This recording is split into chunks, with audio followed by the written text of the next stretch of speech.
is up, y'all? It's your boy Zach. Today we are replacing the starter. Motherfucker went out on me whenever I was gonna take it for a spin around the block. But I got the new one.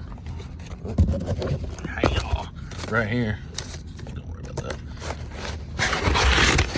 Yeah. Got the new one right here. Oh.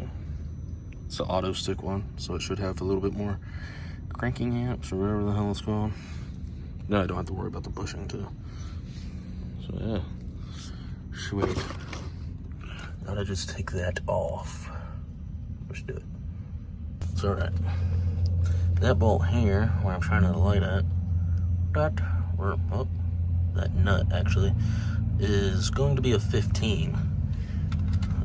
Well, I'm going to say that because a 14 don't fit and a 16 don't fit, so it got to be a 15. I don't have a 15. Try to use a good old, my best friend right here, adjustable wrench. You don't need the right wrench if you got an adjustable wrench.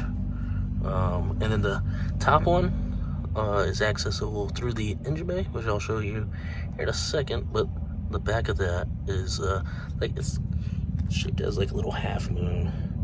So once I get it out, I'll show y'all. Make sure y'all take a picture of how y'all's is set up. I did. I'll throw a picture here. So yeah, get that changed out. Get that all good down in there, and then get that, and then vroom vroom. Cool. All right, there we go. And that's gonna be the location of the other one. That one, right there. That one there should be it. So cool. Well, my hands are either dirty because, well, obviously I got it out, so I can't really say what I was gonna say, but I don't know if that's normal. I would think so, because that's rubber right here. But who cares? I got it out. So bing bong.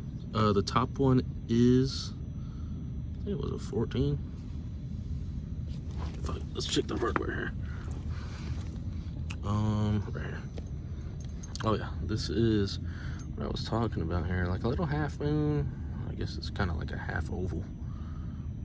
Some weird stuff. But let's see, is that a 14? Nope, it is a 17.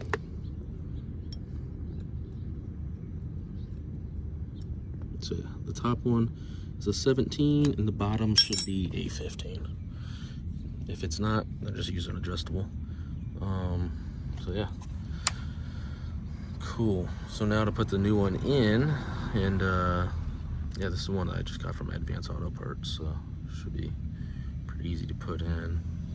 I'll throw up on the screen right now which one I got, and then I'll also put it down in the description there.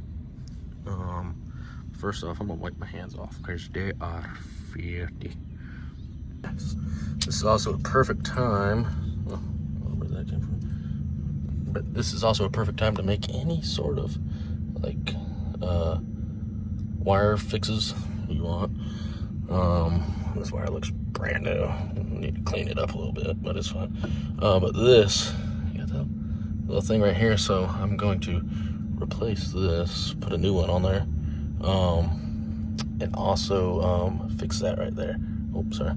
Fix that right there, put some heat shrink around it, and then maybe wrap it with electrical tape and call it a day. So yeah, let's see. All right, y'all, got it all back in. Oh, there you go. Got it all back in. Fixed that one wire that was bad. Put a little bit of flex tubing there, and then zip tied them up out of the way because they were sitting down here hanging on the CV axle. Seems like all the wires like that. National Guard, or Coast Guard, I mean. Yeah. Got it all in.